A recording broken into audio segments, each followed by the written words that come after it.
This is Stars and Scopes with your friend Uma, updated every new and full moon with guidance based on planetary transits in the current sky and extra support from tarot. For accuracy, take a look at your rising sign first if you know it, and do feel free to listen to your sun, moon and rising if you'd like the full picture. If you're interested in your birth chart, check out the readings page at umaruby.com, and if you'd like to support the work, head over to buymeacoffee.com/umaruby and you can buy me a coffee. Finally, if you're a visual learner, look up Uma Ruby Tarot on YouTube and you can watch and learn. Okay, let's take a look.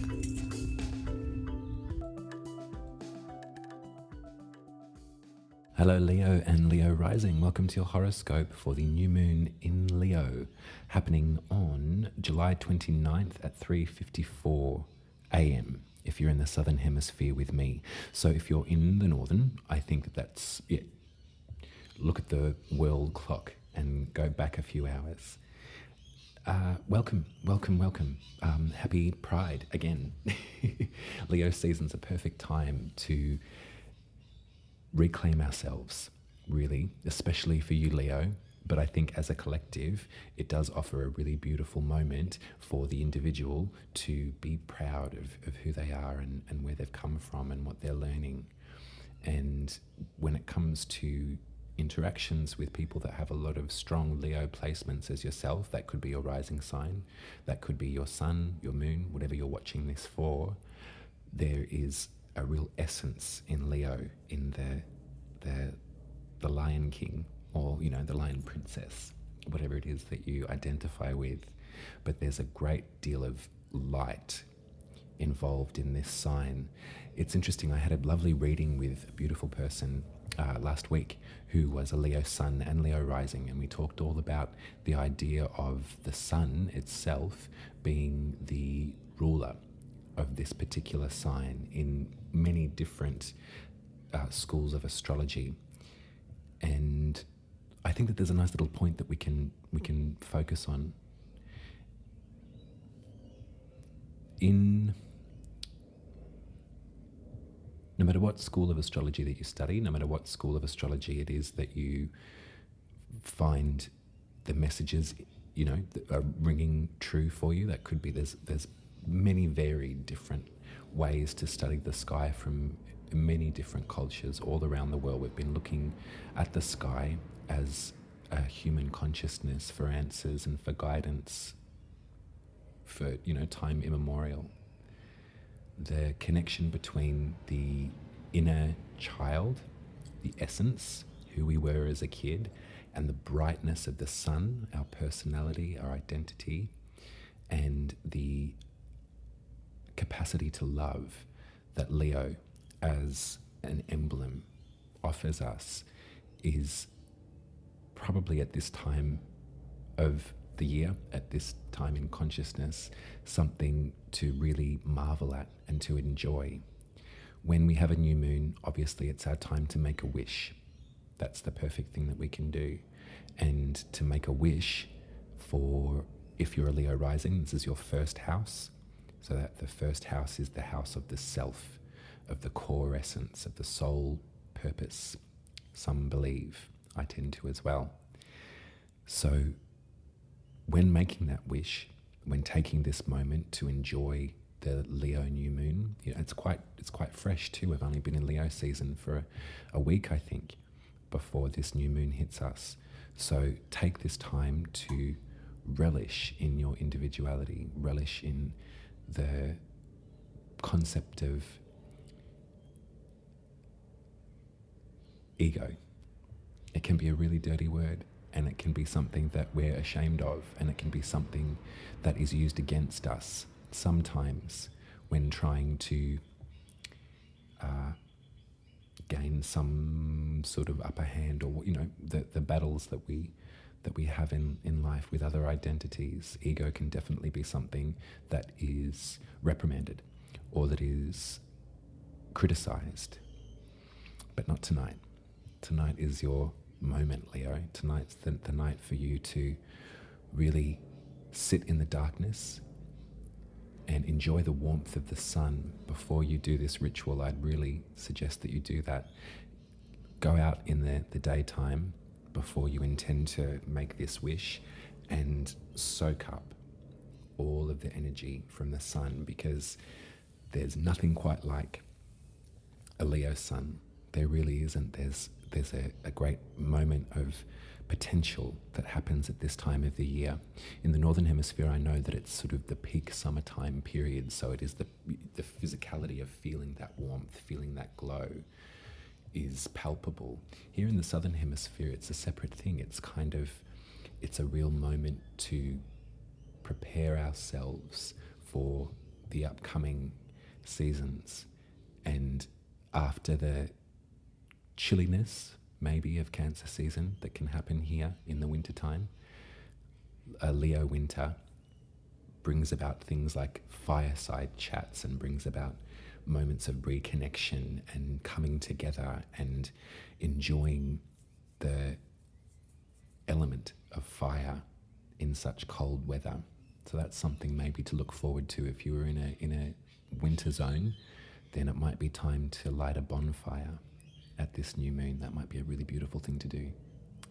Now, I've got the tarot cards here to have a little journey with, and then I think I'm going to pull a nice intuitive spread to help you along in your wishing journey. But as I've been describing to you these past months, one way of looking at the zodiac is, and one way of reading tarot, is that there's 36 minor arcana cards, which are the minor secrets of life, and they can be doled out into 10-degree points on the zodiac. So there's 360 degrees in the zodiac, and your placements happen at those specific degrees. But there is a tarot card that correlates with every 10 degrees. For example, this new moon is happening at 5 degrees in Leo, and the tarot card that lines up with 0 to 10 degrees, I believe, of Leo is the 5 of Wands, which is an interesting energy, and sometimes it can be in different drawings and different illustrations, different understandings of this card. It can be some sort of battle. So let's work with this energy. It's not a fight for life and death, absolutely not. It's a test of will in some way. There is 5 passionate wands that are kind of sparring and trying to find their place, trying to find their sense of placement in the group. It's almost like a practice or a dog fight or something like that. There's some kind of who's top dog, maybe as an interesting thing to think about with this card. So at a new moon, with this energy as our guide in the background, I wonder if we can work with this as a emblem of encouragement, that your time at this new moon perhaps is to test your mettle, to see who else is perhaps, maybe there's some tests here for you. Not so much. I wouldn't think of it as athleticism. Think about it in terms of healthy competition. That might seem a bit abstract, but I'm going to go further on with the cards as well. Think about that healthy competition in terms of the self. There's been incredible difficulty with a lot of this astrology for the past couple of months, and we're sort of entering into a very sticky spot. And next year brings about some really big, crunchy transits that we're all going to have to band together with. Speaking of banding together, there might be something in looking to Aquarius, which is your opposite on the zodiac, and the beneficial qualities that an Aquarian soul might bring to the table. So as much as the self and the ego and the individuality of one's experience is important, there is a beautiful dance between that and between zooming out and having a mind for the greater collective, having a mind for, humankind in some way. They're interesting with this new moon because I was thinking if I was going to talk about it or not, but I think I'll just bring it up just gently. A couple of days after this full moon, there is a once in a lifetime transit happening. It's a triple conjunction, and it hasn't happened, I think, since the times of Alexander the Great at this near this degree and in this specific sign. So Uranus has been in Taurus for some time now, and the North Node has been in Taurus for the past maybe 6-ish months, maybe a little longer than that. But this is where we're experiencing the eclipses on Taurus and Scorpio. That's where the North Node is having a part to play. Mars has just entered Taurus, and there's going to be a moment where Uranus, which is the planet of rebellion, meets up in direct conjunction with the North Node, that point where the moon intercepts the Earth's track around the sun. So that sort of moment of lights out. And then Mars is coming as well and is making an exact conjunction with these two, with this planet and with this point. Mars being our warrior, our rebel. Uranus is maybe the rebel. If Uranus is the rebel, then Mars is the fire starter. So in terms of that Taurian kind of stickiness that we've been working with since I've been doing these horoscopes pretty much,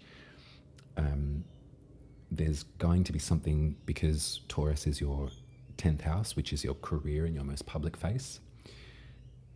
There's going to be something that really, I know I've been saying it a lot, there's a sort of big change and shifts and letting go and all of that kind of stuff, but this is very rare. I mean, this is something on a separate level. So in terms of a wild intervention, in terms of maybe even some conflict that arises here, there might be a huge misunderstanding in terms of what you were trying to articulate with your public self. This might be happening. So if we can, and I'll show you the tarot card too. So it's the Six of Pentacles, which is 18 degrees of Taurus, where this triple conjunction is happening. Six of Pentacles is the card of having enough and of kindness and of allowing that flow through of material wealth to come, to give it away and for it to come back to you, that kind of synergy. So hang on to this and think about perhaps this test of will that's coming up for you in the first. There's something interesting that's going on between your soul purpose and your most public self here, Leo. So that's the sky. I'm going to use perhaps the Modern Witch Tarot for you. So Spirit, I'd like just 3 cards, please, to help Leo along with their wish making, their spell casting for this beautiful new moon in their sign. They've had a bit of a tricky time this year. Being a fixed sign, there is a lot of squares and things going on with the eclipse axis. So there has been a lot of tension for Leo this year, but what messages do you have for them to carry them through this new moon into this triple conjunction, which I think is happening the 31st or the 1st of August, somewhere around there?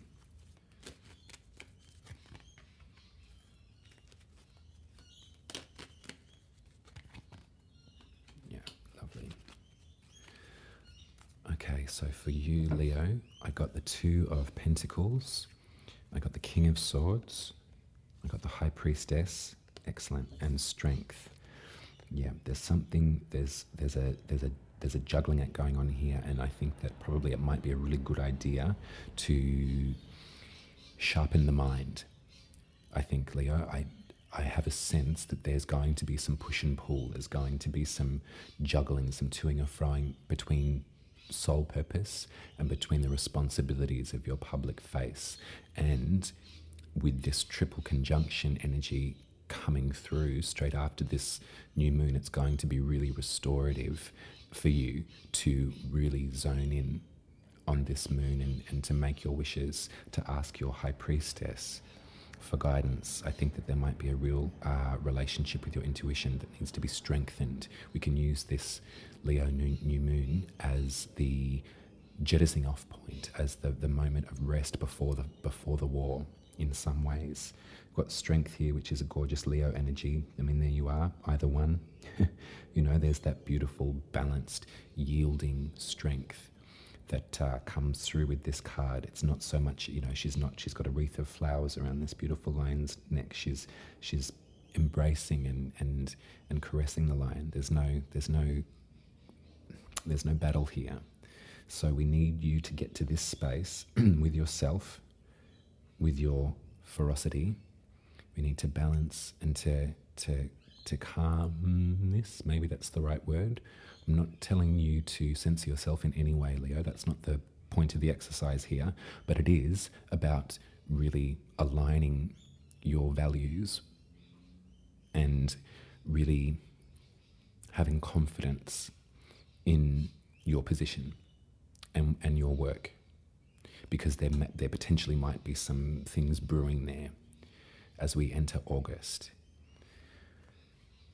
Yeah, so King of Swords is great. King of Swords, remember Shan Marshall, remember cat power, remember the clarity of the mind. The mind is an incredible thing when treated with respect.